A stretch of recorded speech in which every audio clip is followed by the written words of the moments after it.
ရခိုင်ပြည်မောင်တော်မြို့နယ်မြောက်ပိုင်းနေဆက်ဒေသတွေမှာအချမ်းဖက်အဖွဲ့တွေရဲ့ရန်ကြောင့်ဘေးလွတ်ရာကိုတိမ်းရှောင်လာရတဲ့မြို့တိုင်းရင်းသားအိမ်တော်စုတွေကိုရခိုင်အမျိုးသားအဖွဲ့ချုပ် ULA ကစံရိခါနဲ့အခြေခံလိုအပ်ချက်တွေကူညီထောက်ပံ့ပေးခဲ့တယ်လို့သိရပါတယ်။ဒီကနေ့ဖေဖော်ဝါရီ25ရက်နေ့မှာပြုလုပ်တဲ့အဆိုပါထောက်ပံ့မှုမှာ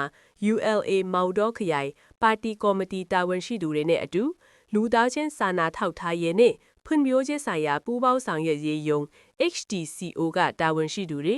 ဥချုပ်ရေးအဖွဲ့တွေပူးပေါင်းပါဝင်ခဲ့ကြတာပါ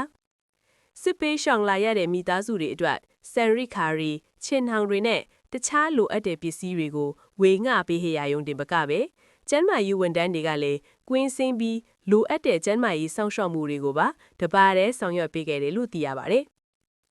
လက်တလောနေဆက်ဒေတာမတီငေမှုတွေကြောင့်နေရက်ဆွန့်ခွာလာရသူတွေဟာအခုလိုအကူအညီတွေရရှိတဲ့အတွက်အခြေခံစာဝတ်နေရေးအတွက်တစ်ဖက်တစ်လမ်းကအဆင်ပြေစေမှာဖြစ်ပါတယ်